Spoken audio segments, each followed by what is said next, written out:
There we go.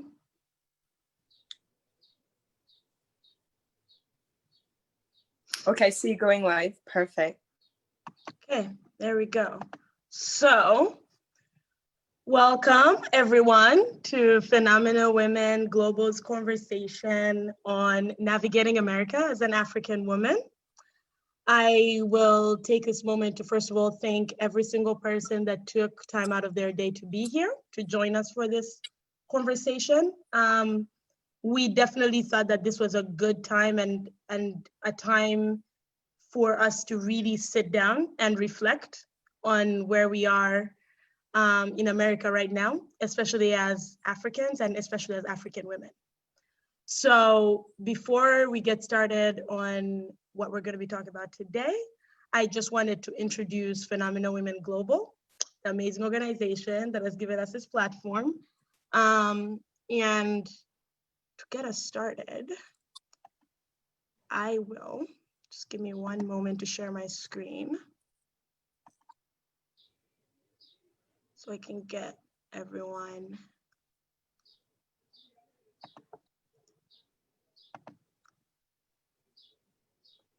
Okay, so I'll just take Phenomenal Women. It's taking a while to load, but Phenomenal Women Global was started by Lisa Sekaja, who will be on this call at some point.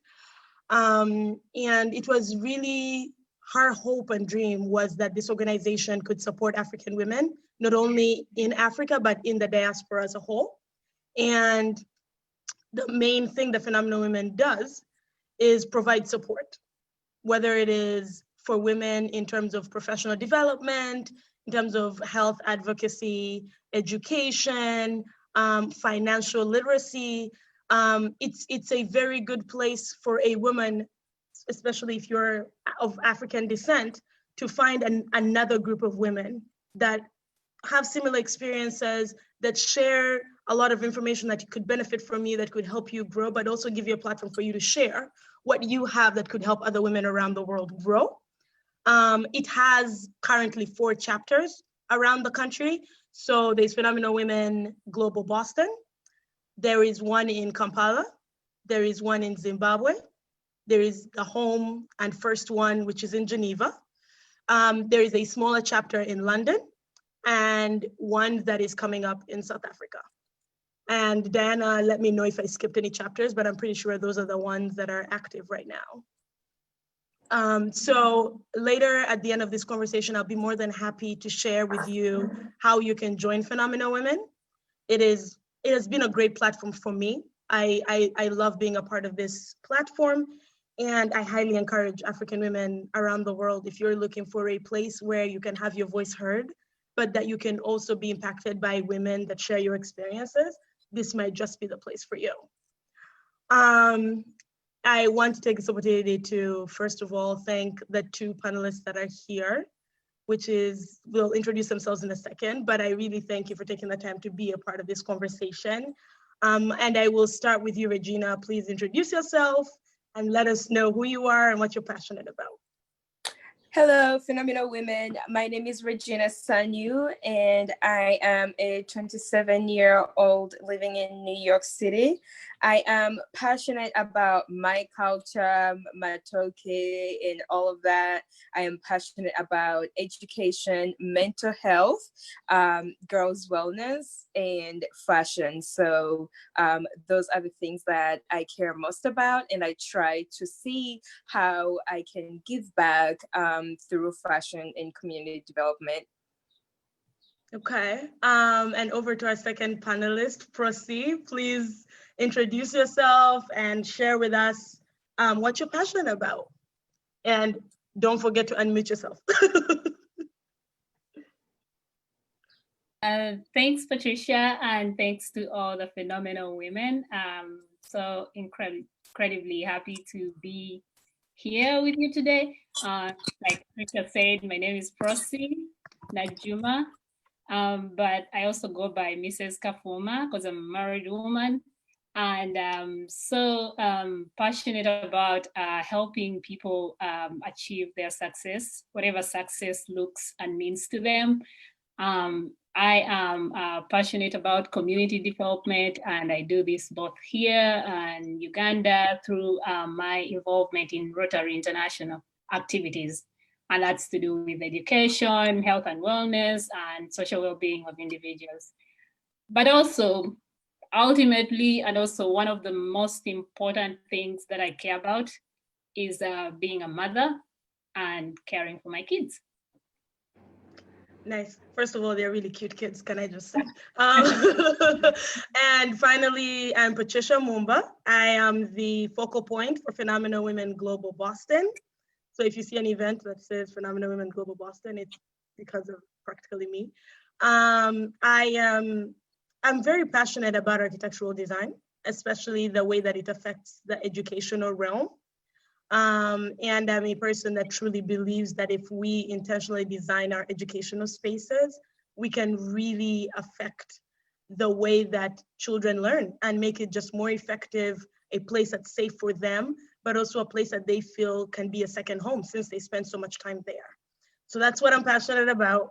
To get us started, I just wanted to pose a question, but also a point of reflection, which is, when you think of the word navigation, what comes to mind for you, Percy or Regina, whoever would like to get us started?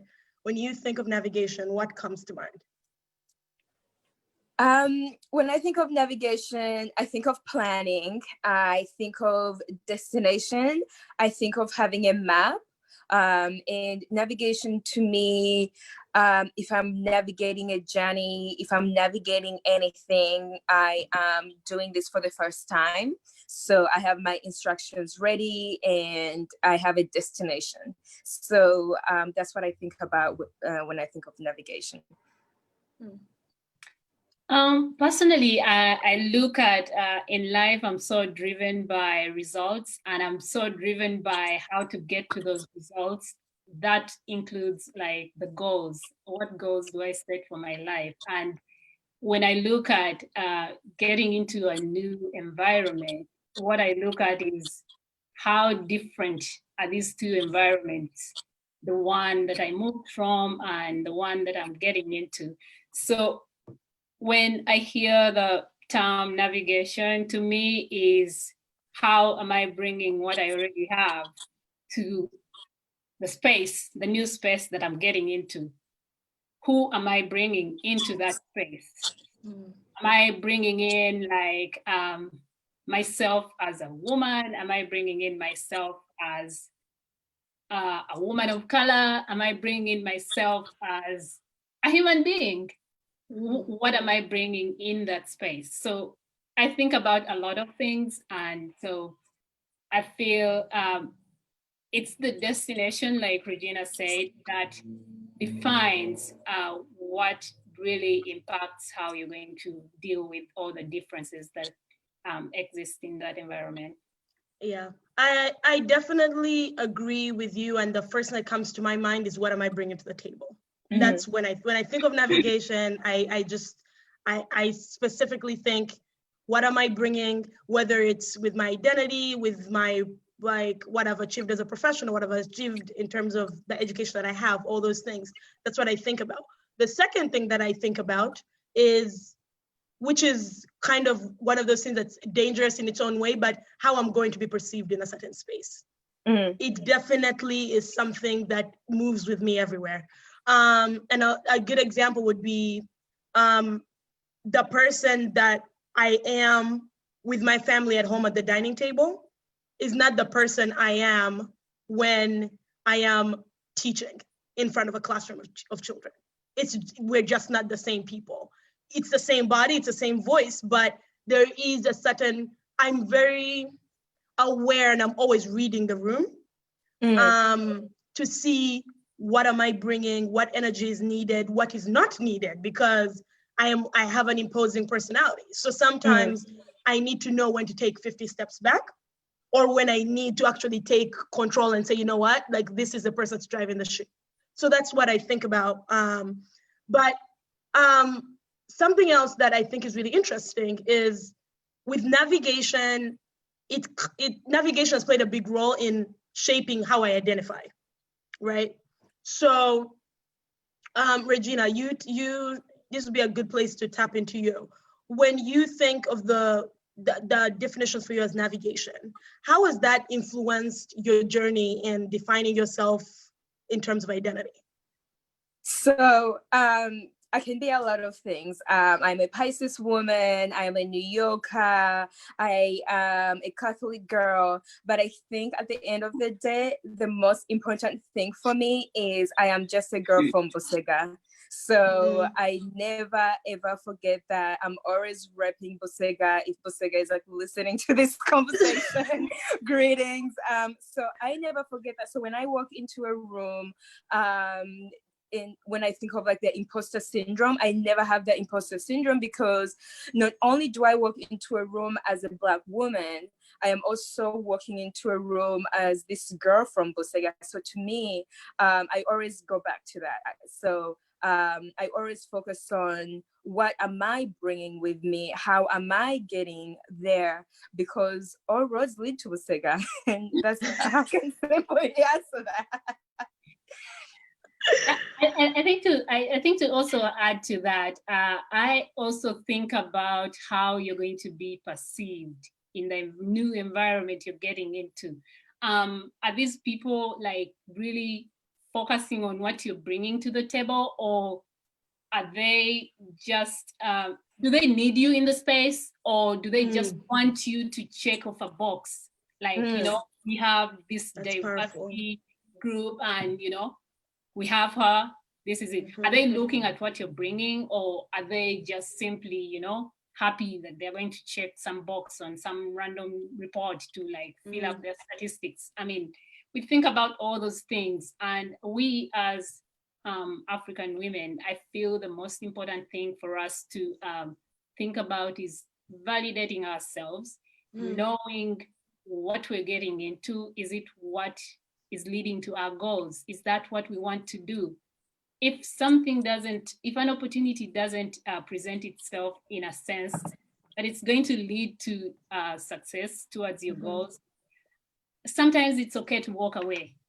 We have that inner feeling, inner fear of thinking that if you give up an opportunity, another one will not present itself. But there are very many opportunities. And of course, yes, for some of those opportunities, people want to check off their boxes, but that's where our strength should be derived from, because we have a lot of fish in the pond to like pick from. So that's what I think when you're getting into that space. You just talked about validation, and that's such an interesting point, because I always, you know, with a certain group being validated, another group is being invalidated, right? That's a truth of the matter, right? This has really played a big role in terms of when people ask, like, I'm the person who constantly corrects people when they say I'm African American. I'm like, no, I am African. Okay, I'm that girl from Busoga, period. Yes, that is it. Dot. Like, I didn't, and at first I didn't understand the impact of checking a box and saying you're African American till me and my mom were having this conversation, and she was talking about for every story you validate, you're invalidating another story. And she told me, for example, when you identify as African American, there is a lot of history that comes with being African American that you have no idea about. You have never experienced, never lived through. Now.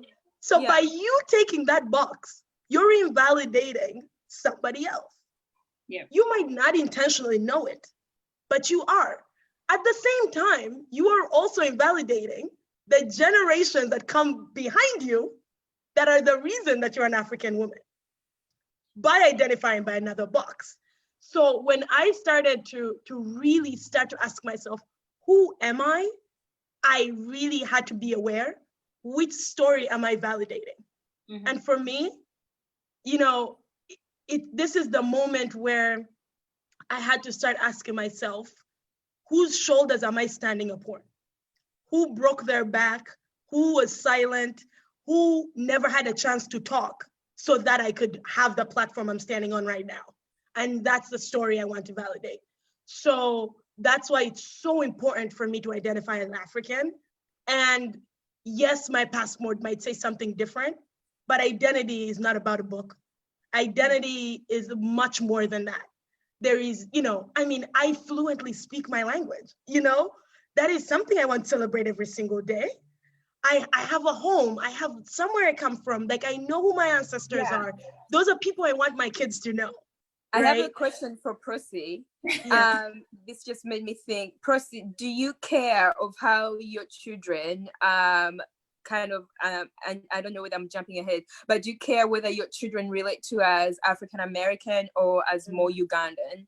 As Patricia was talking, I was thinking exactly about my kids, because when I am training them, well, one of them can understand really well what I tell him.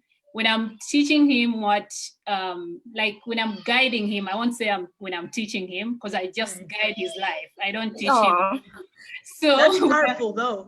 When I'm guiding him, I always tell him, this is where you come from. This is what we do. Of course, his age, sometimes he will tell you, oh, but mom, this is not Uganda. And I'm like, look here, you have to know where you come from, and you have to know how things are done in different places. You're not going to have one brain that's confined to thinking about this way. You have to learn all the different things, the things that I grew up knowing, and the things that brought us to where we are. And then you have to, at some point, choose and say, okay, where's the balance? What can I, use in life? Is this good? Is this completely bad? And that way, I'm guiding well-rounded kids. I don't want to have someone who thinks, oh, by being American, then I'm on top of the world, No, you have to know your roots, and you have to keep in touch. You have to know the language. You have to at least get the basics on how things are done in Uganda, and, keep in touch with family. I always do video calling with the family, so you can talk to them and, relate. And when they say a certain thing, do they mean the same in the American setup? Or, I think kind of trying to having an open mind to, what brought us to where we are, what modeled us until, and also what the current culture, kind of provides.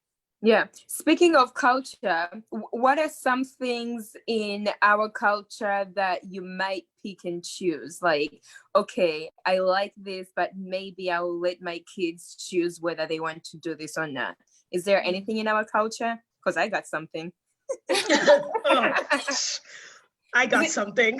Is it kneeling while greeting? I know that's what. I have a TikTok on that. That's a whole other Zoom. Yeah, that's a whole other Zoom. I think I come from a very humble background, and I appreciate the way my mom raised me. Whatever she trained me, I feel like was important to modeling the person who I am today. So I don't want to like kind of do a disservice to my kids. I still want them to learn all the things that I learned. I still, when they're in the wrong, I still discipline the way we used to do it back there. Right. And I'm not doing it because I hate them. And I also have this conversation with my son after the fact.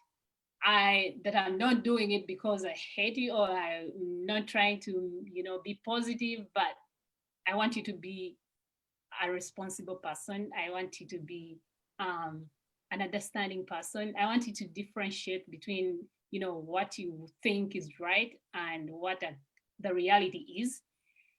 So I try to like keep in touch with the traditions and values that I got. And then I also have the dialogue with him and ensure that he keeps in touch with his peers, because I came to this country in my older years. Some of the things I know about America, I just read, watched in the movies, but if he can get some of that knowledge from his peers, that could also be done. So I try to have him adapt to a lot of things. Based on, and Patsy, we'll get back to this culture question, but based on what you read and what you've experienced about the American culture, as an African woman, how would you, are there like any differences that you're like, ooh, I wish the movies told me about this?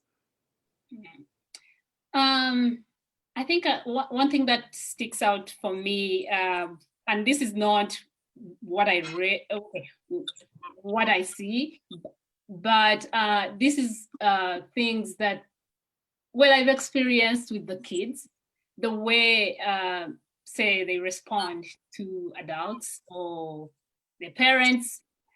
So you want to look at those kids and remember if something similar to that happened where we come from in Uganda, what the consequences would be. So the fact that you still want them to keep the roots, you don't want them to adapt to certain kind of behavior, which is normal in the current in the current environment, but you don't want them to think that that's going to be normal everywhere. So you try to like kind of bring out what the differences are here and there, such that at one point when they have to go back, they don't get into a situation where you're going to be judged for, teaching kids certain practices or teaching kids certain traditions, which ideally they picked up from, wherever they go. Patsy, that answers my question. And I like the fact that you have thought about the things in your culture that made you the phenomenal woman that you are right now. And you don't want to take that away from your kids, just giving them an opportunity to have both. Is there a culture feedback? Maybe you don't want your kids to, to choose. You want your kids to choose. Okay, so I missed a little bit, but I'm pretty sure you just asked, are there some things about my culture that I want my kids to choose and some that I don't think they should? Okay. The thing of kids, like as Percy said, like my biggest fear about my own kids is I'm so scared to screw them up. It's so weird. It scares me every single day. Like my mom did such a great job that I'm just like, if I am, I mean, I don't know. It's like my biggest fear. But I think the one thing that I hope my kids can learn that my dad and mom did such a great job with us is just for them to be proud of where they come from. Yeah. And really stand up for what it is. Like, honestly, I've been a screaming Musoga from when I was months old.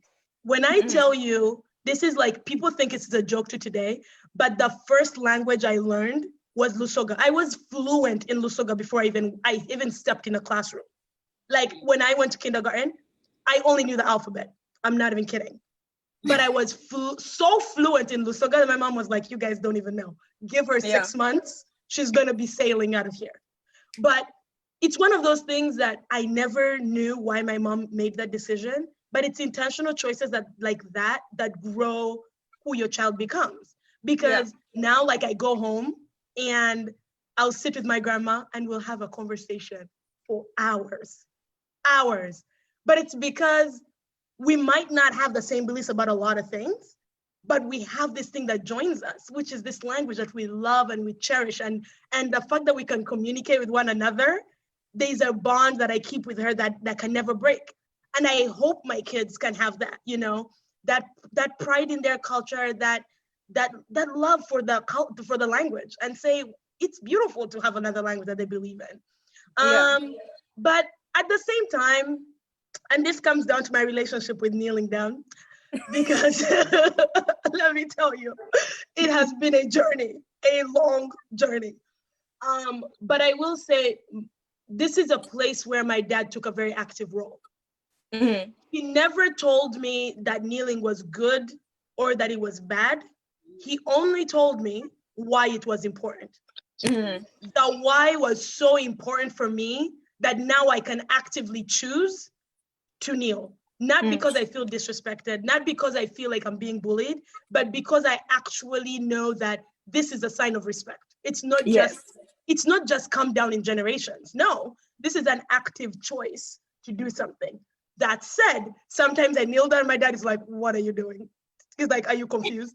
So that happens sometimes, but I think it's one of those things where I hope I can constantly answer their whys so they know to choose the right thing, just because I always told them why.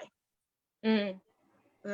I love that. I think to also add to what Patricia was just saying, the way I look at it is, we are the representatives for the small villages where we come from. Yes. So I feel like it's important to represent. So while we're trying to adapt to new standards, it's important to also think about where we come from and try to teach who we're trying to learn from our background. And you'll be surprised how much they will appreciate the simplest things that you teach them. For example, like teaching them how to say thank you or how to greet. People love that. But if we just keep adapting to their things and without us telling them, we are the representatives. So I feel like we need to take it upon ourselves to keep teaching the kids the language, ensure that they talk to the families in this language and not in all the foreign languages wherever we are. Right. For example, I see when I do a video call with my parents and my kids talk to them in Luganda, they're the happiest. And sometimes they forget that I was on the phone and they just keep talking to the kids. And I'm like, okay, I was here, but it's okay. Yeah. I'll get to you at some point. So I think we need to think about ourselves as representatives of our very small villages where we come from. Yeah, Regina, I have a question for you, because I think you can do this great segue, right? So my mom, so people that have heard my mom talk, she always says, when you're choosing the person you get married to, choose someone not because they'll be a great husband, but because they'll be a great father. Yes. So here's my question for you. Oh. As an African woman, when it comes down to relationships, right? Because we've talked about the kids and we've talked about the culture, but culture plays a role in relationships, right? It does. What are the things that you've had to keep in mind, you've had to be aware of in making that decision? Like who you choose to be in a relationship with, who you do not. And that this can go whichever way. It could be, a romantic relationship, a professional relationship, all of that stuff. But what are the things that you always keep at your fingertips? So interest in my culture is very, very important for me. You don't have to be Ugandan, you don't have to be African, but you have to be interested in it. I have friends who listen to Ugandan music and they know I love Shiba, so they know all of Shiba's songs. Sometimes I have to explain the lyrics to them, and to me that means a lot. I have other people who will go to Caribou restaurant just because they know me and they know how much I love Ugandan food, and maybe they haven't seen me in a long time and they want to connect. So, and they'll go to Caribou and do that. So to me, you can be black, brown, yellow, red. I think just love and interest for my people.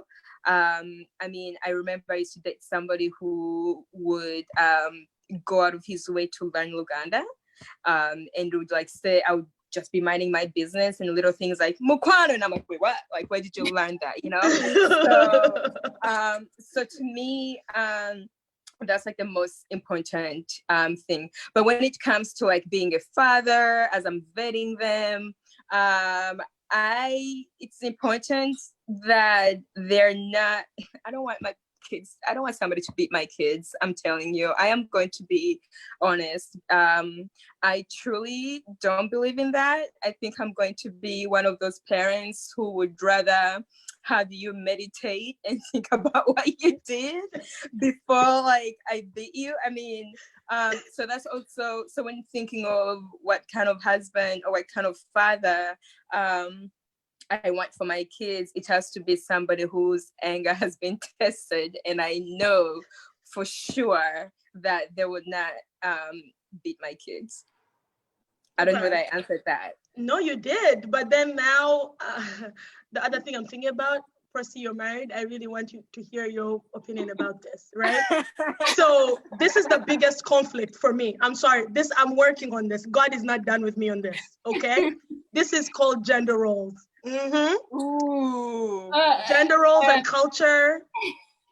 I'm working on it. I'm really working on it. But Percy, please walk me through this. Like, how do you come to terms with some things and other things you're just like, I'm sorry, this is not how it's gonna go.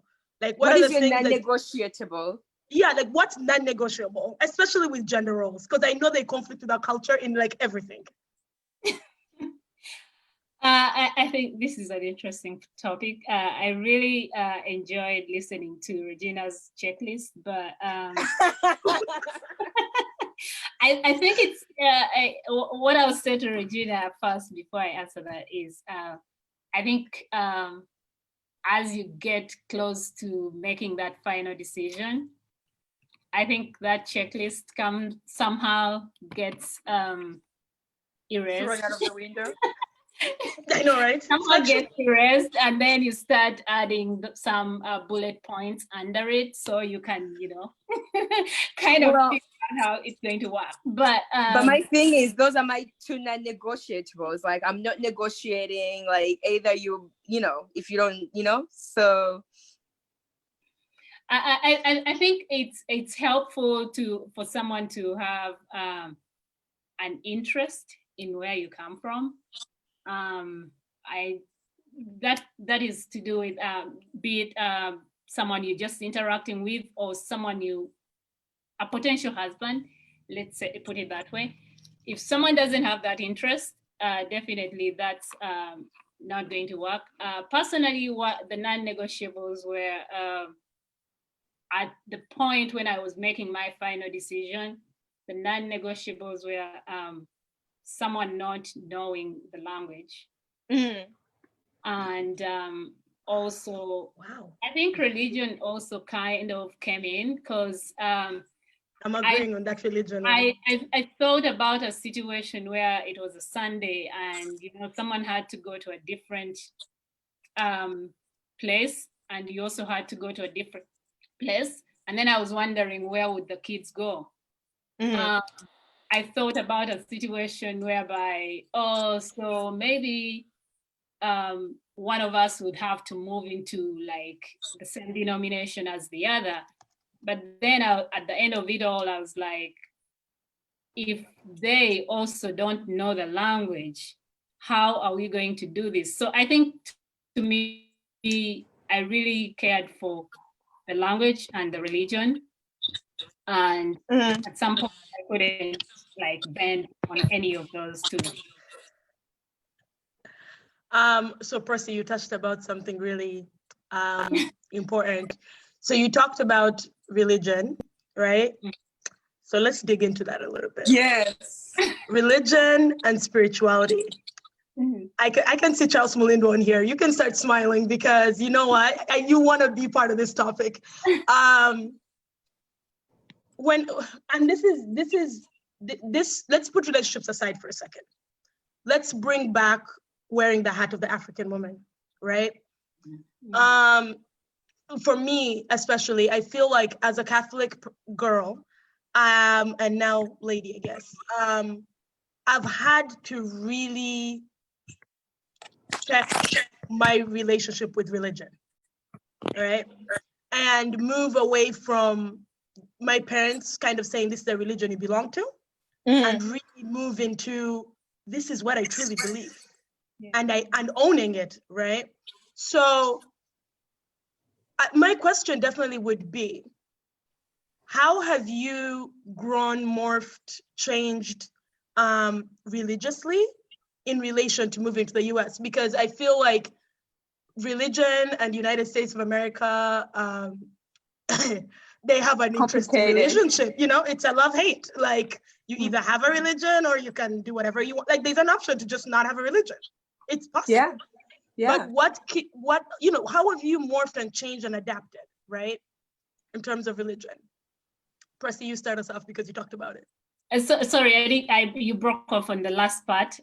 Oh, how have you like adapted, morphed, Patricia? Changed in terms of religion ever since moving to the US? Her. Patricia? Yeah.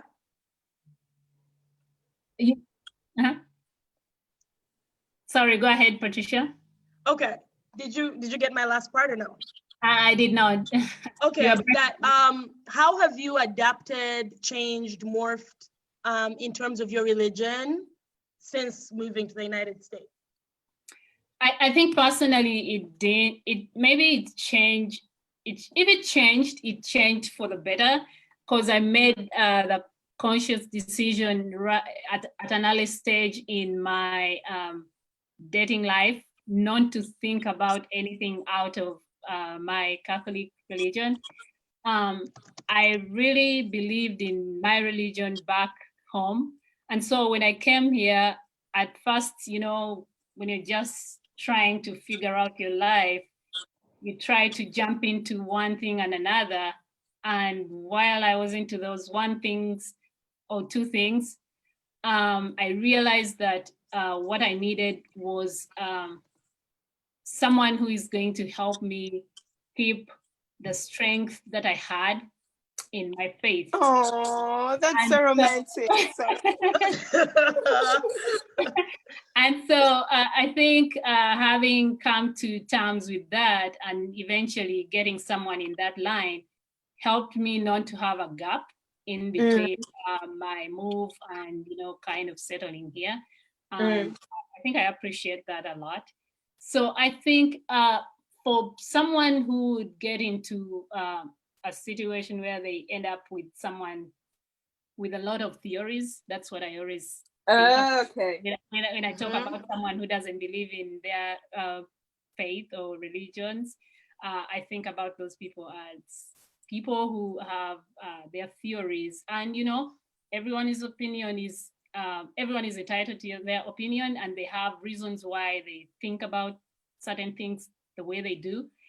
So the way I can talk to that is, if you, I think like what I said earlier, have goals in life. If you know at the bottom of your heart that you want to keep your faith, even if you get like someone who is not in your denomination, find a way of like integrating both of your faiths, your religions, and see what works best for the two of you, and how that's going to help the kids, how it's going to help you to bring up kids who know that there's a God somewhere, and know that they have, you know, have belief, like help them believe that there's God.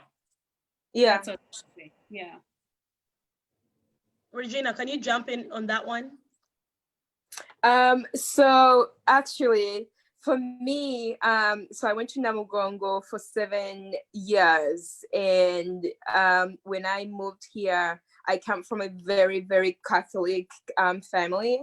I mean, like my grandfather made rosaries for the missionaries his entire life, kind of like Catholic families. So I have to be Catholic. My children have to be Catholic. Just based on my grandfather, like that's not up to debate, like whatever. Just so he doesn't roll around in his grave, you know? Yeah. So just so he doesn't, like, I know he knows, like, now anybody who heard this knows. But during college, I did get away from the church for a bit because if I'm being honest, especially the Catholic Church, especially like our community, sometimes the energy you want to be out. So I did stop going to church for a while. I think I became a Buddhist. I practiced Buddhism for like a year or two. And then I think it was 2015, 2016 when Pope Francis came to US, and I got on a bus with the Carolines from Waltham, and we went to Philadelphia, and I just had so much Catholic fun. And I was just reminded of I love Mother Mary. I could go on and on about like the miracles Mother Mary. And as a woman, I feel like Mother Mary, as a woman, she doesn't get enough credit. So a part of me is a Catholic because of my feminism. So like sometimes I'm always praying to Mother Mary. I'm always praying to Mother Mary because I know like she's a mother from woman to woman. She will like first smell that request. So that's where I am right now. And as I'm like thinking of, I want my children to know of the things that Mother Mary has done, like in my life. Are they going to be Catholics? I don't know. I mean, I said they are going to be, but if I marry somebody, and we don't have to be traditional Catholics, but it is very, very important for them to know to pray to specific Mother Mary. Like that's, yeah. Yeah, I don't that's know big for you. Yeah. No, it really does, because, and I think the reason why I asked that question is because, just as you said, like for you, it was seeing Pope Francis. Like my family did a pilgrimage to Rome when I studied abroad for 6 months. And it was I had also gotten to that point where I was done with this whole Catholic community thing. I was over it. I really was. And that's just being 100% honest. But then when I went to Rome, and I have never seen active faith like the people of Rome. You know, someone who has faith that is not deterred by people, like that faith where it's like me and the person I believe in. Mm-hmm. Now, that was another kind of inspiration. That's when I had to ask myself the question, am I Catholic because of everyone else? Or like, do I believe in God for everyone else? Or do I believe in God for me? And I had to take that personal journey. And so when my parents came on the pilgrimage, my mom, ever since she was little, had prayed to step in Rome. She was just like, even if it's for 5 minutes, like I want to stand there and see the Pope on that window and get that blessing. For me, it will be everything. When I tell you that when they were in Rome and the Pope came up on that window, all of us were kind of, I had gone to Mass with the Pope. By that time, it was like 6 times. I was over it. My mom was in tears. How can you be over it? That is faith. That is when you believe beyond like something else. And so for me, when it comes to religion and like moving here, I think witnessing somebody that inspires you every day, having that unwavering faith despite anything, has really shaped who I am in terms of my religion. Like I've really taken it as a personal journey, and I take total responsibility for it. And I am as intentional as I can be. And I hope that as my, I'm going to say as my mom says, because she really says all these things, but she always says, if people can't see in you what you believe, you got to keep working at it. She's like, have so much faith that people can feel it from miles away. You don't have to do it by like reminding them every day you don't pray in church, you don't do this. No, like be that person.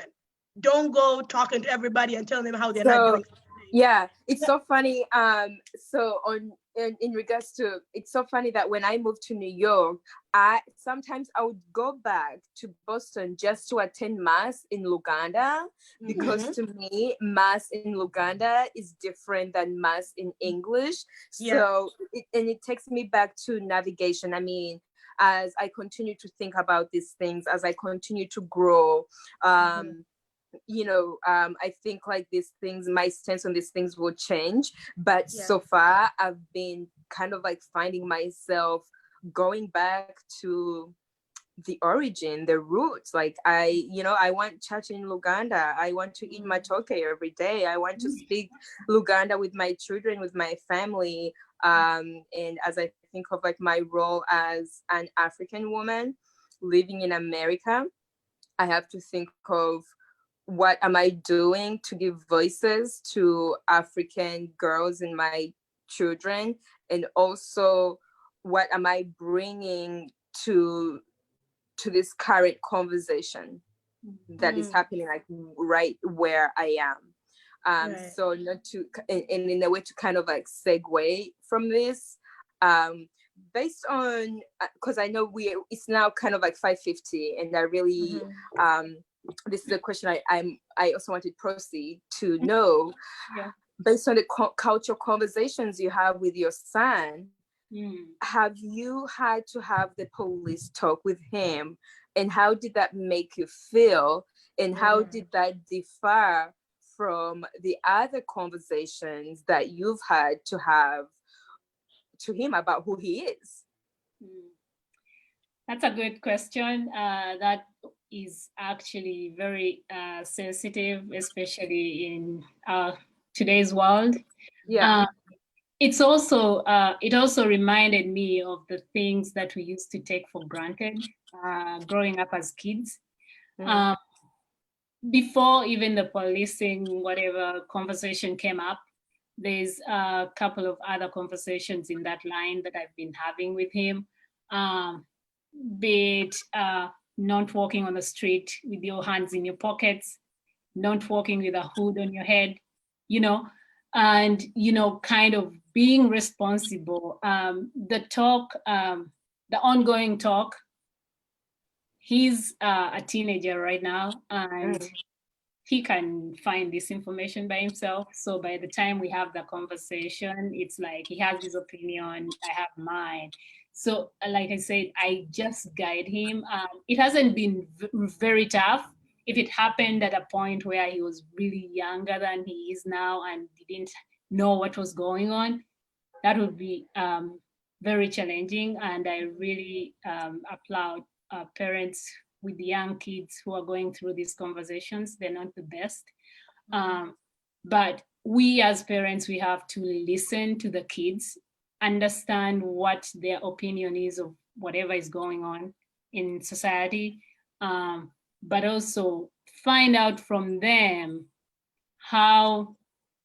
what do they think about what's going on? How would they change their communities? How would they change society to make sure that some of these maybe stereotypes do not exist anymore, to make sure that they live more responsible lives. So it's not an easy chat. Regina, you talk about it, because you know me, it takes me like 5 minutes to like prep for this conversation. So this entire week I've just been reflecting on what it is to be an African woman, just like on this topic, and especially on the topic of Black Lives Matter, and thinking of like how, I don't know whether you guys saw that little thing that NBS did when they were supporting All Lives Matter. And it was one, embarrassing. It was like secondhand embarrassment. It was kind of like seeing your relative post something embarrassing, because we need to have these conversations in our community. I don't think we talk enough about how we are treated when we come here, because when people back home, when we, like what we have, and we have like so much love, and when you're in Uganda or Africa, it's just everybody's welcome, umoja, that ubuntu, and we welcome everybody, and we watch movies, and I mean, sometimes I'm like just learning these things, and that the Say Her Name movement. So I don't think we talk enough about how Black people are treated here, because I might be African, and because of my Africanism, somebody will have a different reaction to me, but that is after 5 minutes of talking to me and realizing, oh, you're from Uganda, mangoes, Idi Amin. But before that, I am just another Black person. So, you know, I've just been like thinking more about that and how I can make my voice heard as an Ugandan girl, and also kind of like thinking about gender norms and thinking about the topic of, you know, like the careers. So now, at first, I was just a girl from Busega who did all of this. She got her master's degree and she's here to knock down the doors. Now I'm thinking to myself, when I'm knocking those doors, if they are not having a Black Lives Matter conversation, does that change things for me? And as an African girl, I am blessed, and Mother Mary, thank you so much for like putting me here to even like apply to this job. But also as a Black woman living in America, if you're not talking about like these conversations, am I welcome? You're talking about being in a space and feeling welcome. So that's the kind of thing. I don't know how you guys are navigating that part of the conversation. Yeah. I think to jump in there again, I've been part of conversations in my workplace.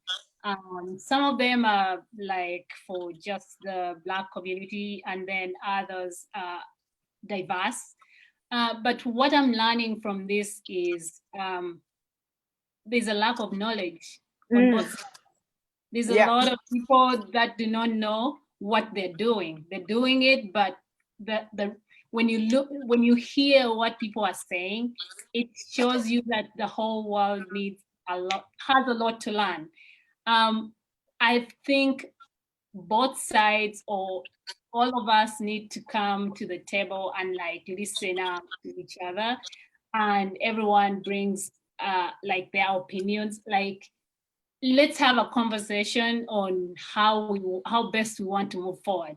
But also as a parent, I think we parents need to start on the kids at a really young age, teaching them how to live in society, teaching them that everyone is a human being, and like not defining people on their genders and, you know, what they do, or, you know, all those kind of stereotypes. I feel like as parents, we need to stand up and, you know, start raising kids with a mindset that everyone is the same, irrespective of the color of their skin or irrespective of what they do. So I'm learning a lot. I've been part of various conversations on diversity and inclusion, and the things that come out of those are incredible. That's all I can say. Patsy, I have a question for you. What's that? And Patsy, and this question is more for you.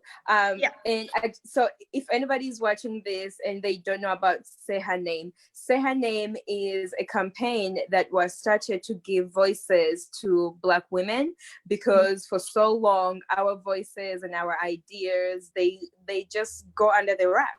And thinking of gender roles and in our culture, and how, you know, a girl is supposed to be, you know, like modest and quiet and soft-spoken, and not, you can have an opinion but not too much of an opinion kind of thing.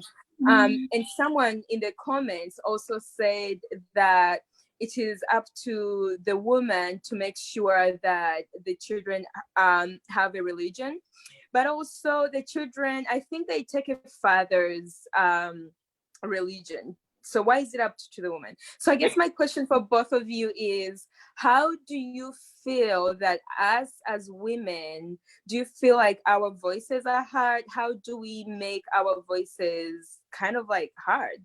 How do we say our names? Are we doing a good job saying our names?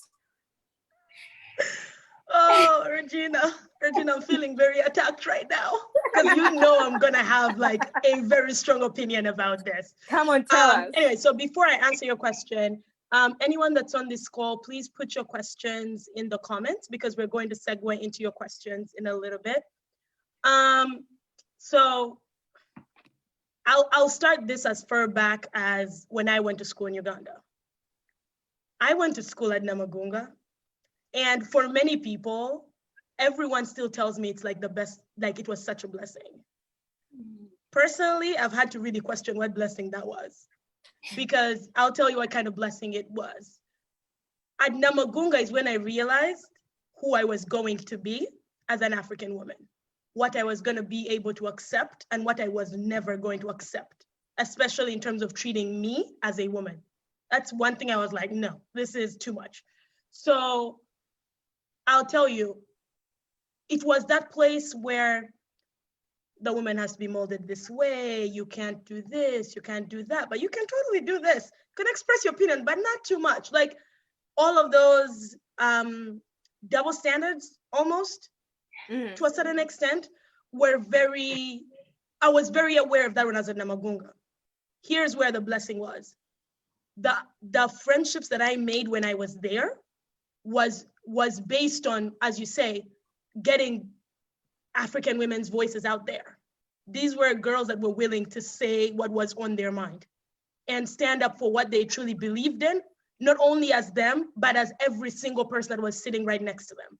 That's where I learned that it's not always about you. Sometimes you need to hold other people around you and uplift them as well. And that you were part of something bigger than ourselves.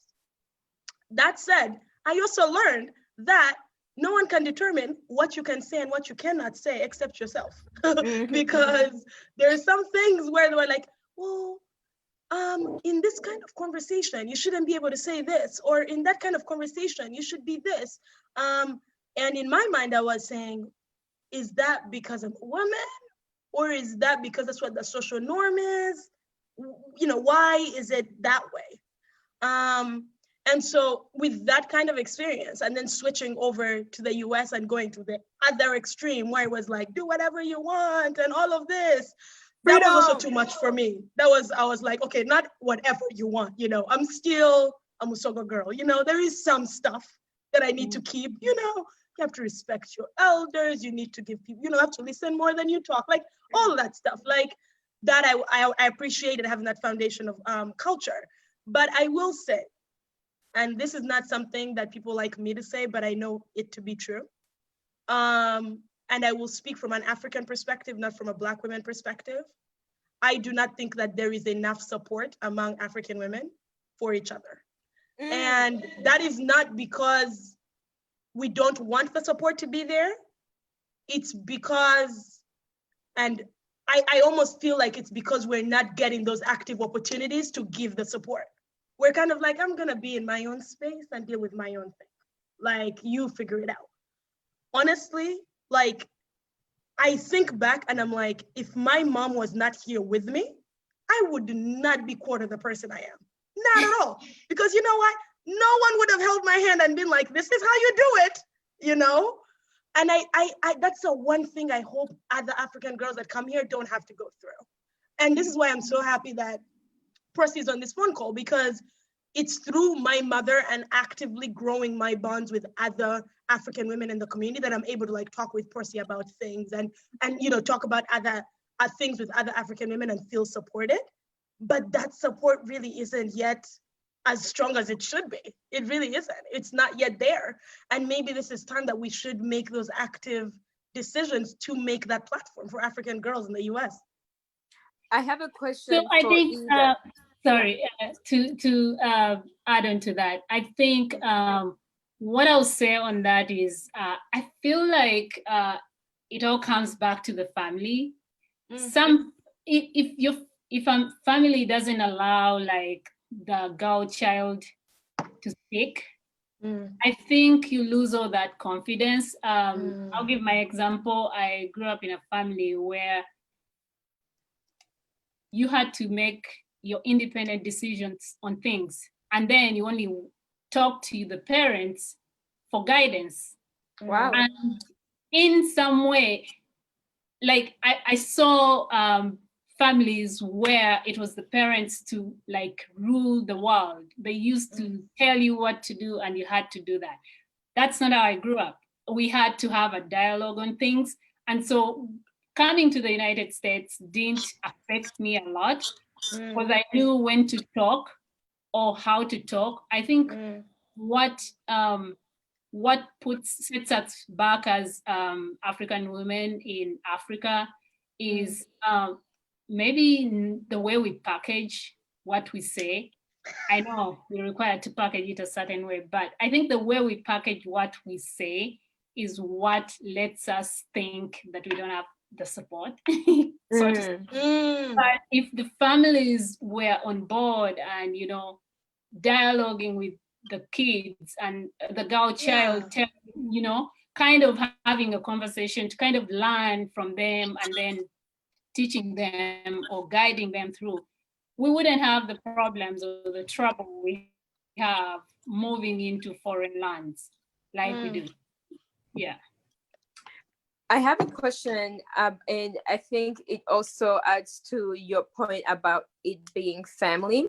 Do you think part of this lack of, I'm gonna call it networking, do you think it has anything to do with the gender? I wouldn't say there are gender roles, but there is certainly this thing in our culture where if somebody is a day older than you, then they deserve this kind of like ageism. Do you think it is as a result of ageism? Because, okay, so what if, let's say I was one of those people and I'm 27 years old and somebody who was 25 years old has good advice on how I can be better and stuff. There are some people in our community who would be, I can't learn from that person because they're younger than me. Do you guys think ageism in our culture has anything to do with that feeling of lack of support? That's a good point, but I'm pushing. You're really pushing the borders there. I wouldn't think. I wouldn't think so, cause I don't know how someone who is older than you can affect the way you feel. And I don't know how you can allow that to happen. I don't know. Sorry, do you know what were you saying? So in a way, so for example, you are different and you are not one of them, but there are some people that I know of, let's say like in this conversation we are having, if I was to teach you something, I know some people who would just dismiss that just because of the fact that I'm younger. So I guess that's the question I was trying to say is in a more politically correct manner. Yeah, do you think that mentality is one of the reasons why, you know, that's...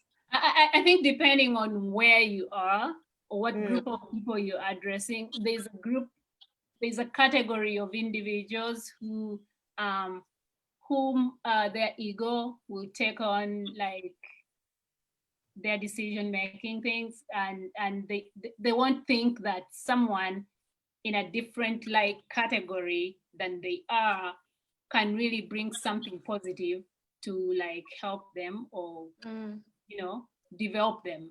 So just because they come off as not listening to your guidance doesn't mean that they're not picking something from you. I believe that. I think you just have to be like positive, stand your ground. If you have to say it. One or two things that you say should be picked up. Yeah, I definitely agree with what you're saying. And going back to like the question of navigation, I honestly feel like sometimes really it's not ageism. It really isn't. It really is. And I've learned this because, Regina, you know, I'm always standing in the front of the room and I'm the baby, but I'm going to give you information. You can leave it. You can choose not to take it, but I've given it to you, right? And it's one of those opportunities where sometimes reading the room can help you grow the bonds. That said, Regina, I do agree. There is a point where sometimes your age could cause it to look like your ideas are being dismissed. But at the same time, I've learned that it shouldn't be a reason to stop you from sharing information and making people better, right? Yeah. I'll point to Percy, right? I've had times where I've come to your retreats, right? And I'm always the baby in the room, but, and these are retreats for people who are married, right? What do I know about marriage? Nothing, but I do have information that can grow them as human beings. And yeah, there is a group of people who will act like they're writing notes, totally not want to have eye contact with me. But literally the next day in my inbox will be like, there's this resource you talked about, like, can you share it with me? And it has taken work to get there though, because I used to really feel invalidated before when people wouldn't keep eye contact with me, wouldn't listen. But where I am right now, I've learned to navigate as the topic is about. Like, I've really learned to know that it's not, and I think that's why I say we need more opportunities for people to put their foot forward, right? Because I know that there are African women out there that want to give the support, that want to give the platform, that want to support, but, and this would be a great segue through generational difference, but generational difference pulls us opposite from where we want to be. And that's one of those things. It's like, there's a group of people that are saying, those guys are not listening to us. You know how many times adults talk and we're on our phones texting and Instagramming? I mean, we do it all the time. And they also feel invalidated because you know what? They're trying to share information and we're Snapchatting with a person that's 3,000 miles away. So that's the other thing that I that's the way I think about it, really. It's two sides of a coin. What I can add to that is stepping back just because you think the older person is not listening, to me, comes off as fear. And I've come to learn that fear leads to a lot of things like stress, mental health issues, and all that kind of stuff. But also in itself, fear is a form of like kind of emotional violence, if I may say that. And you don't want to let that like get to you and think that just because someone is not taking my point, that it's the wrong thing to say. Say it. If they have to pick something out of it, let them pick it. And if they don't, all right, well and good. You need, it also brings me back to this thinking of, if there's an opportunity, you don't believe that opportunity leads to your goal, it's okay to walk away, It's not the end. Yeah, and I want to get people's questions in here. Yeah, hold on. Before we get the questions, two things. And maybe this is like another conversation for another, because you mentioned of fear, and I just want to talk about how we talk to our kids culturally, because that just made me feel of like how maybe we should be mindful of how we are talking to children, especially girls, especially young girls. When we are correcting them, are we yelling at them? Are we giving them a chance to process their emotions, tell us what and of course I would call Percy as like a modern African parent, I feel like. 100%. But there are also like other people who are causing emotional trauma for children because of the way maybe they were culturally raised. And as an advocate for mental health and for the girls, just like hearing their voices, I think as a culture, we need to take a step back and talk about how we give voices to girls as a whole, in schools, in households, and but also this I love the fact that we were talking about the Black Lives Matter movement that led us to this conversation. Yeah, and I want to get a question in there, and I think I will, Regina, I'll direct this one to you. There's a question that says, how do you relate as an African woman with the Black Lives Matter movement? Yeah, so like I was saying, I think I'm in the middle. I call it in between. I think my brains function together. I think it's a privilege it's a privilege that I am an African woman living in America. And I was talking about how my African energy, right? So when somebody talks to me after like 3 minutes, they'll realize, oh, she's not from here. She must be from somewhere else because of the way I speak, maybe because of my manners. But before that, I am a Black woman. So I have to keep in mind that I'm just a girl from Busega, and that's how I carry myself wherever I go. That's the blueprint. And actually, when I first moved to New York City and people would ask me, where are you from? I would say I'm from Boston, because I felt like if I said I'm from in Uganda, then it makes it seem like I just came from Uganda yesterday. And then some older guy, he was African American, and he seemed very offended. And he was like, don't you dare say you're from Boston ever again. And he was like, you are an African woman. I don't care how many years you spent in Boston. You are from Uganda. You are African. So now, whenever somebody asks me, where are you from? I tell them I'm from Boston. I'm from Uganda via Boston. Accurate description. Yeah. I just always say it's a complicated question. No, that's what I'm from Boston via. I stopped in Boston a little bit. So when it comes to the Black Lives Matter movement, I feel like as African women, okay, in a way, I feel like African women, we are not making our voices heard enough. I feel like we have the opportunity where we can think, oh, let's go home. We can always go back home. We are lucky enough to have that space in our brains where we can run away from the trauma. I don't think that I speak as an African woman and as a Black woman. I think they're two different things. I think an African American woman in America has a different experience as an African woman. As an African woman, I have talked myself out of tickets before, and I can't say that there are a lot of other Black people in America who can say the same. So that's how I think about it. Yeah. I wanted to add on to that, but I have to get this question in. But I will say that sometimes, even in the workplace, African women do have an advantage in comparison to Black women. Now that's another Zoom. So Prosi, this one's for you. And there are two questions together. So one is, what resources do you have and suggest for parents trying to teach their kids Ugandan dialect?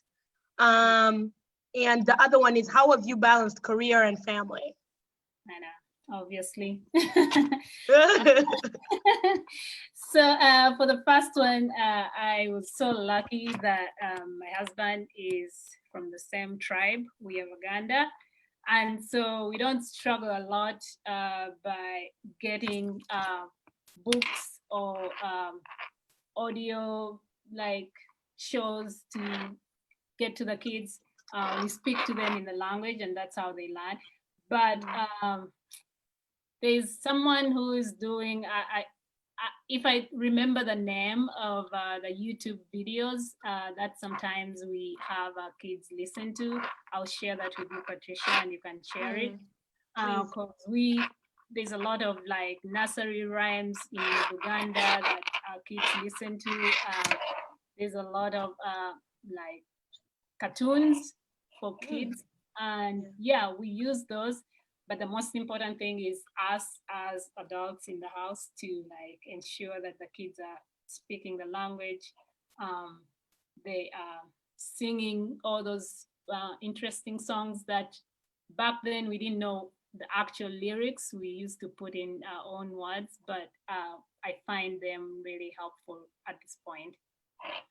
And then the second question, that's an important question.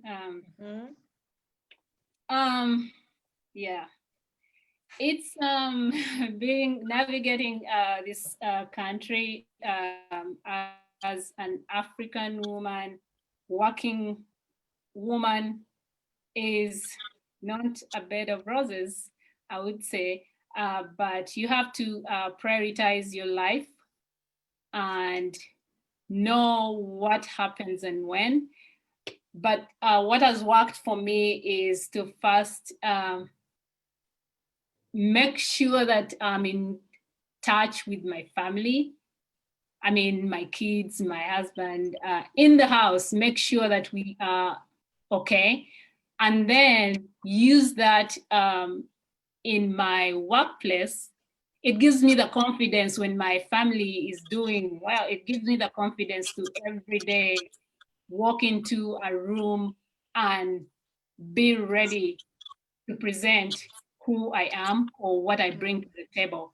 It hasn't been a smooth path, but when I was packing my bags to come to the United States, I knew what I wanted.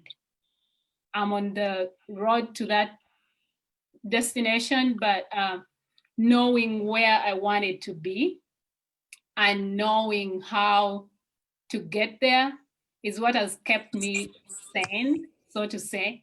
So I make sure that I differentiate between what I'm doing in the house. When I enter the workplace, I leave all my troubles at the entrance. And then when I sign off in the evening, I leave everything work related all the work stresses at the workplace and come home to be a mother, a wife, and a friend to the people in the house. Yeah. I don't let the two of them like collide, so to say. I make sure that I forget what's at home, all the problems at home. And when I get to the workplace, I am ready to get onto my to-do list, get onto my agenda, and see how to walk into that. It's not always easy, especially when you're trying to, oftentimes we find ourselves second guessing ourselves. I don't know if anyone has that. Sometimes I have it, and you want people to tell you that you're actually right or you're doing a good job, even though at the back of your mind, you know that you're doing a good job. So I try to look at all the opportunities that are out there and try not to mix different things. When I'm in the community, I'm in the community. When I'm at home, it's home.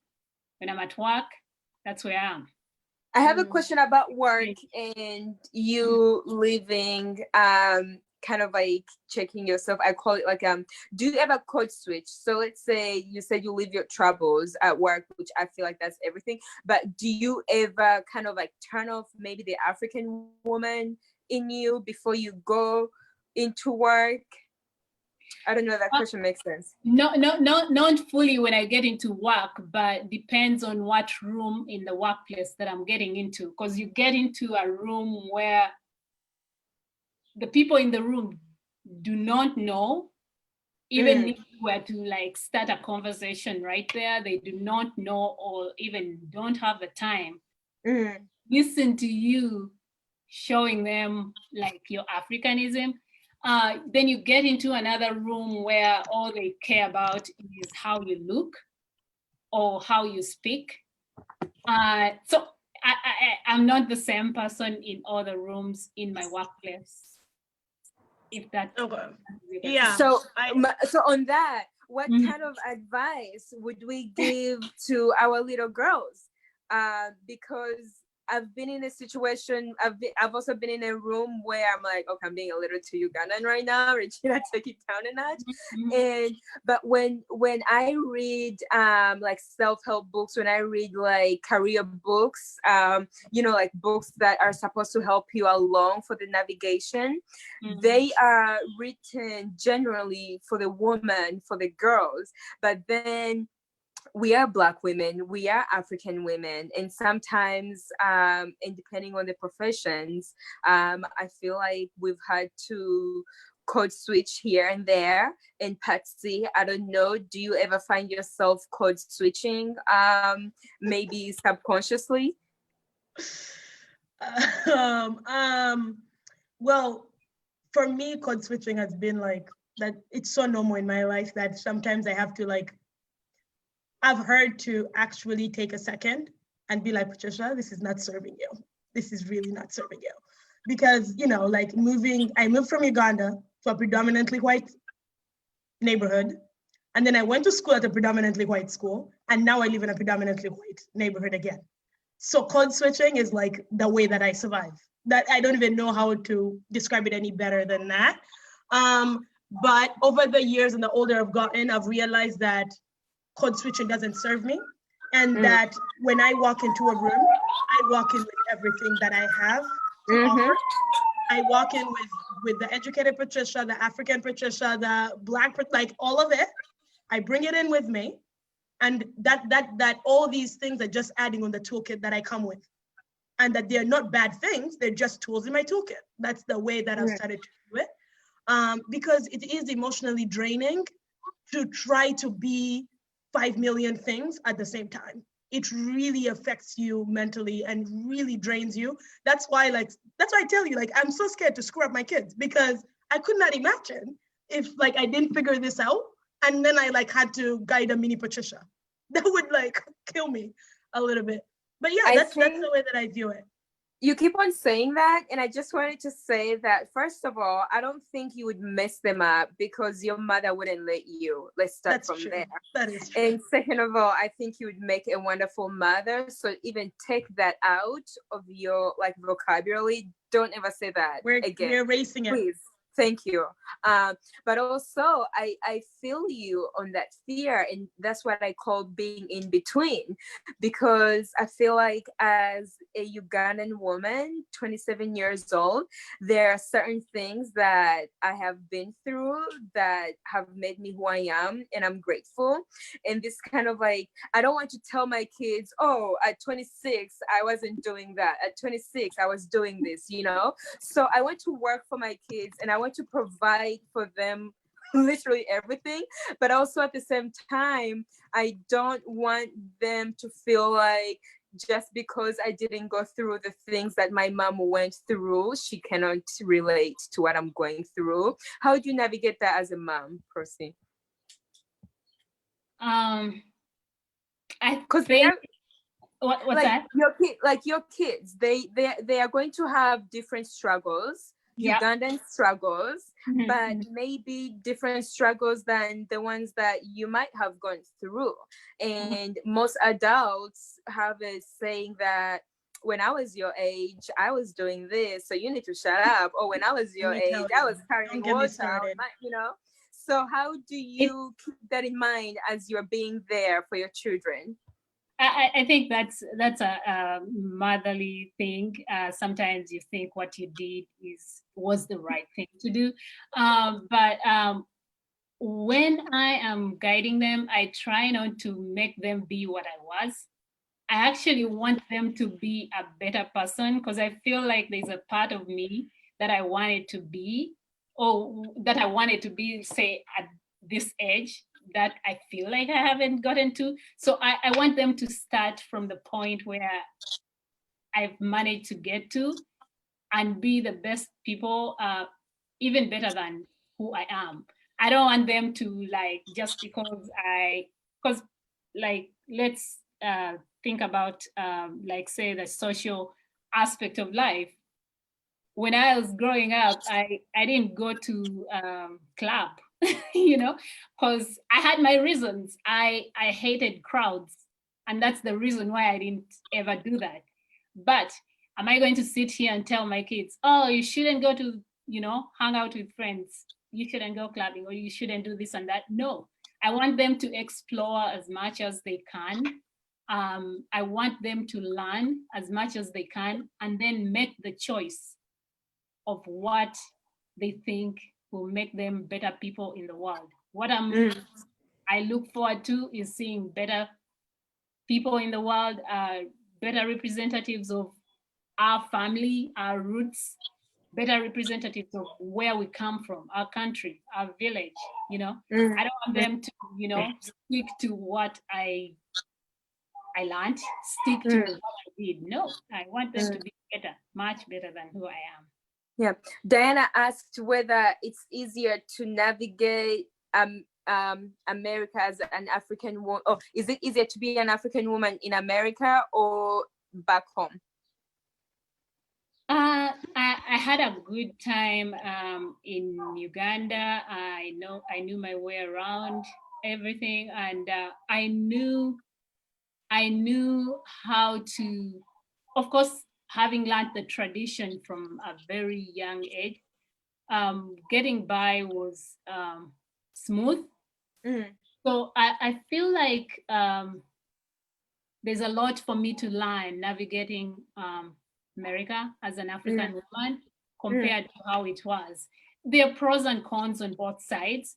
mm-hmm. I would think about the competition among females, fellow African women in my country. And here you're competing with people from different like races and backgrounds. So I think there's a lot for me still ahead for me to learn navigating America as an African woman. There are many Yeah. fears I have, there are many challenges that I look at, but I take each one of those as opportunities for learning. Mm. Mhm. Okay. I would like to add to that in two things. So, I was reflecting on that, and anger, and I've been reflecting on anger and how women were allowed to express ourselves, and on the point of Black Lives Matter, right? So in Uganda, a woman is supposed to be more soft-spoken, and even when you are upset, you are typically supposed to, I'm upset, yeah. And then in America, Black women have this stereotype of being angry all the time. So I came from Uganda, where I felt like I couldn't express my rage. And then I came to a culture where even when I had a right to be angry, I would be conceived as like an angry Black woman. So in my becoming, especially like I had to go to therapy, and kind of like, I'm glad that I'm in a place where I can look back and at the two cultures. It took a lot of like working to do, but in my becoming, I don't know how to answer that, because I am so happy and blessed that I was raised in my culture and I have that foundation, but also I am happy that the American culture, I think, has given me more of a voice, more of, yeah, you have every right to feel that. Oh yeah, you tell them, girl. Oh yeah, in like the American culture, like promotes that. So I have to find that balance of, and it comes on to, who do I want to be, who do I want my children to be, and things like that. But also, somebody asked a question about relationship with African American women, and I don't think we have enough time for me to get into my relationship with African American women. But to make a long story short, I feel like I always struggle. I struggle to make African American women friends, and it's all energy. It comes back to the things our cultures told us. So most of them tend to think I'm timid or shy or soft-spoken, and some women don't like soft-spoken women.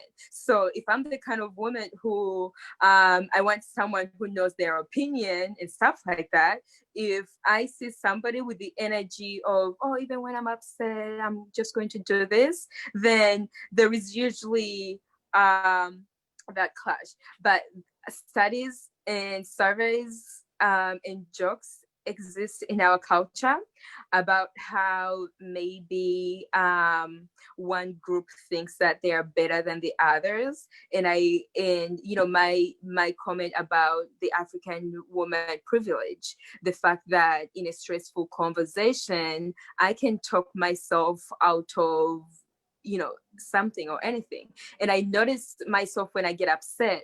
Sometimes I get upset and I call it Ugandan woman upset. And I'm just like, you know what? Okay, well, Kade. And then sometimes I'm just like, I am just upset. So it's a balance for me, and a very long answer. I don't know whether Patsy wants to add on that. I have not had the chance to have even the opportunity to have a lot of African American friends. As I told Why? you, I've lived in such a predominantly white community for so long that most times when I find a woman of color, they're usually of African descent. So I actually have a lot of, like, all my friends who are girls and are of color are from an African country, and we get along, we vibe, we like, that's truly, it works for me. Is there a reason why you don't have African American friends, minus the fact that they are not in the spaces that you go in? The biggest one I think would be the African privilege. It would definitely be that. They just cannot relate with me because there is, to a certain extent, that privilege that comes with me being African. I honestly can say, and like, I remember someone asked, like, how do you encourage women to take a seat at the table and like own it? I can honestly say, like, I'm going through a career change right now, and there are a lot of times where some interviews I should be like scared out of my mind, but I'm like, I got this. I'll figure it out. I really will. So, okay, so the African privilege, somebody wants to explain more about the African privilege. The African privilege to me is, I call it, so the best way to explain it is when we are having this Black Lives Matter conversation, it's easy for me to tune out the trauma and go back home. You know, it's easy for me to think of Busega thoughts, to think of it with the conversation about being too loud, or the hair, or the beauty. There is no person who can tell me that I'm not beautiful because of my dark skin. There is no person who can tell me anything about my dark skin because I grew up in Uganda. I was surrounded by people who looked like me. That love was instilled inside me. I know who I am. I am an African woman. I know my ancestors. And I feel like a girl who's 27 years old, but she's African American, she doesn't have that privilege of, when she's being told these things, if she's being told that, oh, she's too angry, or she's too loud, or she's too this, then where is she going to go to? So I have the privilege of saying, oh, you think I'm loud? Wait until you see the women who raised me. They are not loud at all. So you are wrong. Right now, I'm upset, you know? So that is what I call the African woman privilege. And based on your point of what you said, I feel like as African women, we have an opportunity where we can speak up more for our African American sisters, and, you know, tell them more of home, of the things that build us, that make us so strong, because we know of our foundation. And so that's what I mean by African privilege. Yeah, I mean, for me, the way I view it, I will say, in terms, like, for me as an educator right now, when I stand in a classroom, sure, people will view me as a Black woman, but there is a lot more things I bring to the table, right? I've been exposed to different cultures. I've been to so many different countries. I speak other languages. There is so many other things that add to, like, who I am as a person, that sometimes people who are African American don't have those things. Yeah. And when you get into situations where those things play a big role, you know I'm gonna have a step forward compared to another person that is of African American descent. And sometimes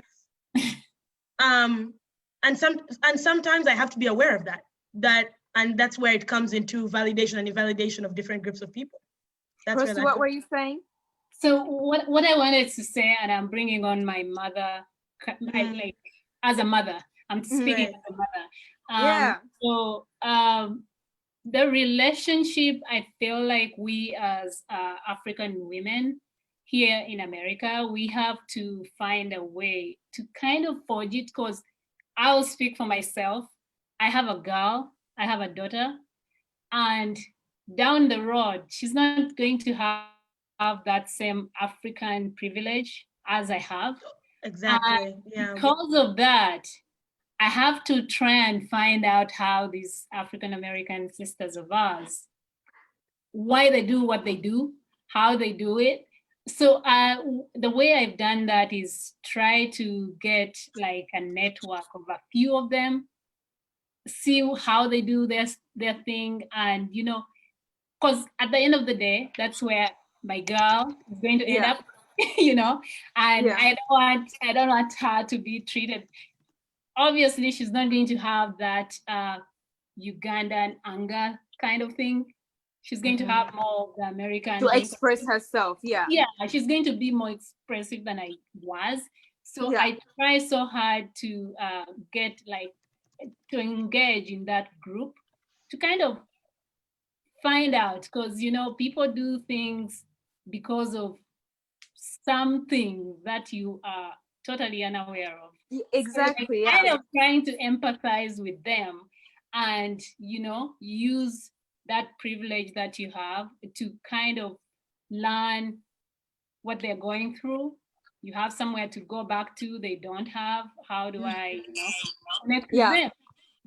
That's Oh my God, it's 6:40. I have one more quick story before we take time for one last conversation, one last question. So on the hair topic, quick story, right? So I wear wigs, whatever. I will do whatever I want to my hair. And that doesn't mean that I like myself any less. It just means that this is what my hair wants to do this month, next month, whatever. But there are some people, especially in the African American community, where that kind of shows that you don't like yourself as a Black woman. Now, I had once an African American woman come up to me and try to shame me of my wig, because she was trying to say that, oh, our ancestors, their hair is not like that. And she's giving me this speech. And I had to tell her, I'm like, girl, I'm from Uganda. Trust me when I tell you, like, I know all about our ancestors and our hair and all of that. I am doing this because it's a choice, it's the privilege. So those are like little examples of having like African privilege. But even though your daughter could still have that privilege, because she knows where her mother came from, her mother knows where, like she knows. So to a certain extent, she will still have that privilege. Wow. Yeah, that's true. So guys, it's 6:43. So I'm gonna do a final question and then wrap up. And the final question was from Diana, and she says, and each of you have to answer this in 1 minute. So really think about it. Okay. Do you see yourself coming back to Uganda, or is America home? Yes, Uganda, home. The wealth of knowledge you have gained back home. Okay. Whoever wants to take it first, but that's the question. Sorry, what was the second part of the question? How do you contribute the wealth of knowledge you have gained back home? Okay, I will answer that since I was very quick to say, was like I'm coming. So yes, definitely. I want to go back home. Home, like that's Uganda, like home. I like to say I'm a daughter of the world, but Uganda is home. And how I've been doing that for the past year, I've been working on a nonprofit organization that uses therapy and mental health for girls. So we are having early conversations about menstruation, hygiene, self-defense, and just like giving girls a space that I needed when I was younger. So maybe I needed a space to just go and jump rope and play video and like learn computer and write. So that's the space I am creating for the girls. And I believe that's my purpose, to create that mentorship for the girls. Okay, Pressy, you go. Obviously everyone wants to go home. I for one do want to go home, but right now, of course, there's a lot of factors that come into play when you think about, yes, I want to go, but can I go? But the way I am contributing there is I'm working with my mom on self-help projects for women in my village, and women pool resources, and that's what helps them to raise their kids. So we try to get education and clean water for women in our village. And I'm so proud to work with her on that project.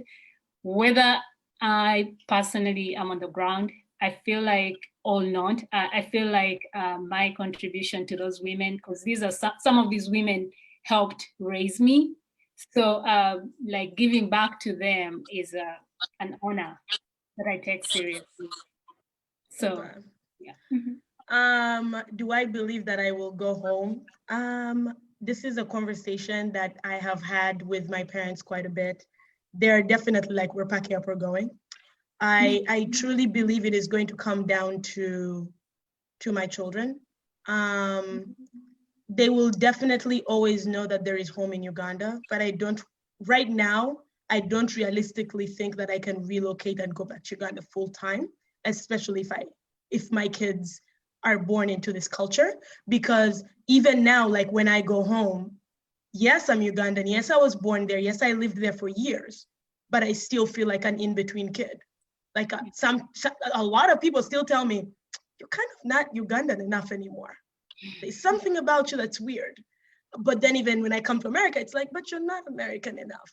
So that idea of the in-between has really made me start to not question, but to really think it out clearly and say, will I really go home? Will it be of service to my legacy? That said, that does not mean that my kids will not know that Uganda is home. Yes, it will be.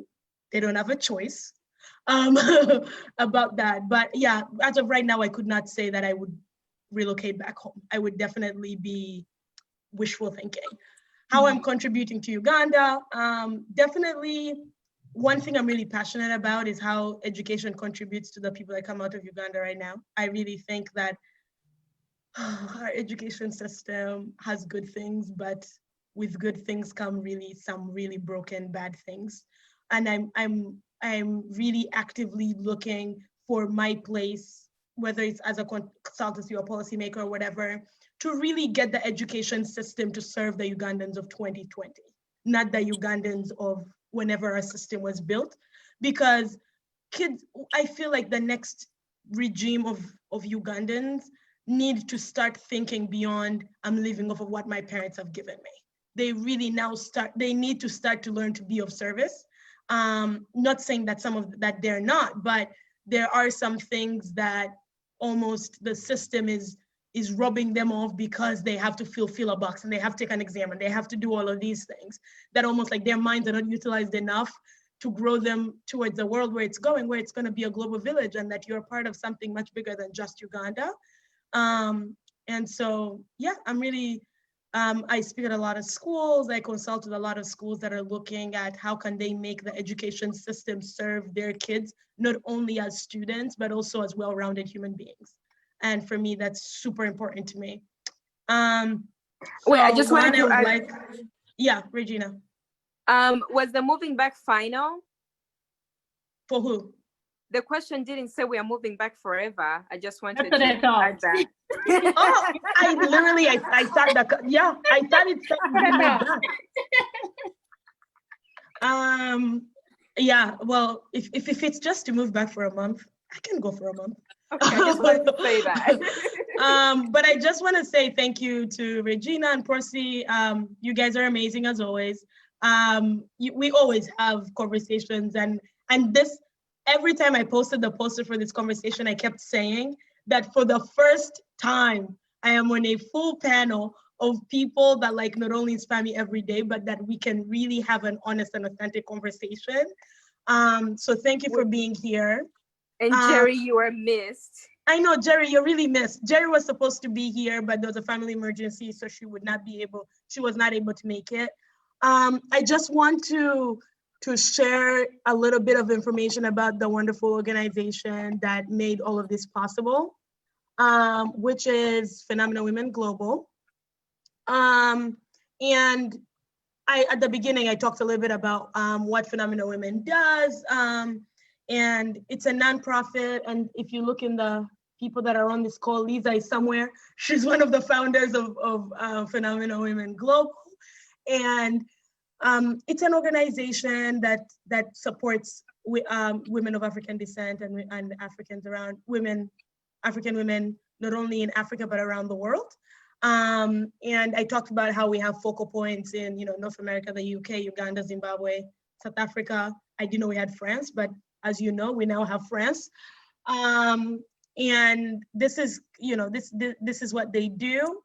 I think the biggest thing to touch on with Phenomenal Women is the fact that they have annual leadership conferences in the towns where their chapters are or their focal points are. Of course, COVID threw everything all over the place for this year. Diana, I don't know if Uganda will be happening in December, but Switzerland usually is in September, and Boston is usually in May or June, around that time. So there's usually conferences happening, but there are a lot of virtual events just like this one that are going on from the different chapters. I know the UK is coming up in July, and I will share information about that. Uganda just finished their event last week. There are 2 events, but they're all on the page, so you can check them out. You can actually become a member of Phenomenal Women Global, and the benefits of being a member, whether it's as an organization or as an individual, is one, you have access to these events at a discounted price, especially the conferences, but also, you have access to group coaching, mentorship programs. You're part of this networking, this group of, I would say a network of African women around the globe that can share their professional knowledge, their knowledge as mothers, as Patricia has done with us today, their knowledge as wives, business coaches, all their, whatever profession they're in. And it also gives you opportunities if you're looking to serve back in Africa. This is a great way to do that. There's a lot of organizations they work with that can give you an opportunity to give back if that is something that you relate with. So definitely go into the website if you would like to become a member, if you'd like to donate, to check out the new activities and sign up for the newsletter. You can find all that information on the website. Email, Facebook, Instagram, Twitter, LinkedIn is all available to you on the screen right now. I joined their LinkedIn group. It's great. Please join the group. And follow them on Facebook and Instagram and find out all the fun things that Phenomenal Women is doing around the globe. So again, thank you to everyone that joined us for this conversation. It was one of those things that me and Regina worked so hard to bring to the forefront. And we know that right now in America, it's a tough time. We know it. Everyone is processing it different. Everyone is taking it differently. But we hoped that having a conversation for a specific group, which is that of African women, could get people to not only find a place that is comfortable for them to share information, but also to learn from other people. Yes. Regina, I don't know if you have any final words, but. I just wanted to thank you guys for, creating this space, because we need, as African women, we need the spaces to have our voices heard. And thank you, Prosi, for just being a phenomenal woman, and you're amazing. And both of us, we look up to you, and not pressure, but I think you're doing a good job setting a good example for us. And so it was nice to have this conversation and learn from you. I did learn something that you said that stuck with me, with how you reach a community of African American women because you are thinking of your daughter and the lessons that she could learn. And I just wanted to say that really stuck out for me. So thank you for sharing that. And I wish you a great summer, everybody. Yeah, so thank you, everybody. I wish you all an amazing summer. Thank you for taking the time to be here. I will be definitely sharing the information for the next Phenomenal Women virtual events, and the UK, I think, will be going next in July. And that's also another place that will be great for information, especially if you're trying to market yourself digitally. They're having a lot of resources coming in during that event. So have a great summer, everybody. Thank you so much. I really appreciate it. Phenomenal Women appreciates it. We all appreciate it that we're able to share all this energy together on this platform. Bye. Thanks, everyone.